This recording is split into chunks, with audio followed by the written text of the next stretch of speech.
حضرت ابو ہریرہ رضی اللہ عنہ سے روایت ہے، رسول اللہ صلی اللہ علیہ وآلہ وسلم نے فرمایا، بلا شبہ اللہ عز و جل نے جب مخلوق کو پیدا فرمایا تو اپنے ہاتھ سے اپنے لیے یہ لکھ لیا، یعنی اپنے لیے یہ ضروری ٹھہرا لیا، میری رحمت میرے غضب پر غالب ہوگی۔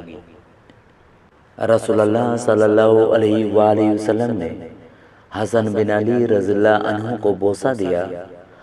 حضرت صلی اللہ علیہ وآلہ وسلم کے پاس حضرت اقرا بن حابس رضی اللہ عنہ بیٹھے ہوئے تھے۔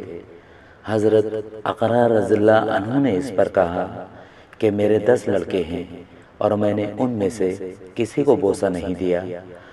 حضرت صلی اللہ علیہ وآلہ وسلم نے ان کی طرف دیکھا اور فرمایا کہ جو مخلوق خدا پر رحم نہیں کرتا اس پر بھی رحم نہیں کیا جاتا۔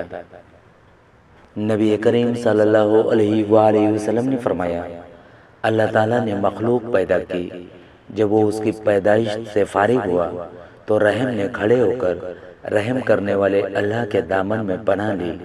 اللہ تعالیٰ نے اس سے فرمایا، کیا تجھے یہ پسند نہیں کہ جو تجھ کو جوڑے میں بھی اسے جوڑوں، اور جو تجھے توڑے میں بھی اسے توڑوں؟ رحم نے عرض کیا، ہاں اے میرے رب۔ اللہ تعالیٰ نے فرمایا، پھر ایسا ہی ہوگا۔ حضرت ابو ہریرہ رضی اللہ عنہ نے کہا کہ اگر تمہارا جی چاہے تو یہ آیت پڑھ لو، اگر تم کنارہ کش رہو تو آیا تم کو یہ احتمال بھی ہے کہ تم لوگ دین میں فساد مچا دو گے اور آپس میں قطع تعلق کر لو گے۔ حضرت ابو ہریرہ رضی اللہ عنہ سے روایت ہے، نبی صلی اللہ علیہ وآلہ وسلم نے فرمایا، اللہ تعالیٰ کی 100 رحمتیں ہیں، جن میں سے ایک رحمت اس نے تمام مخلوقات میں تقسیم کی ہے۔ اسی رحمت کی وجہ سے وہ ایک دوسرے پر رحم کرتے ہیں، اسی کی وجہ سے ایک دوسرے پر شفقت کرتے ہیں، اسی کی وجہ سے جنگلی جانور اپنے بچوں پر شفقت کرتے ہیں۔ اس نے 99 رحمتیں رکھ چھوڑی ہیں، جن سے قیامت کے دن وہ اپنے بندوں پر رحم کرے گا۔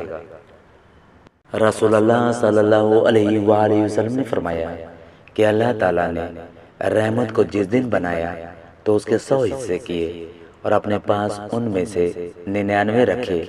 اس کے بعد تمام مخلوق کے لیے صرف ایک حصہ رحمت کا بھیجا۔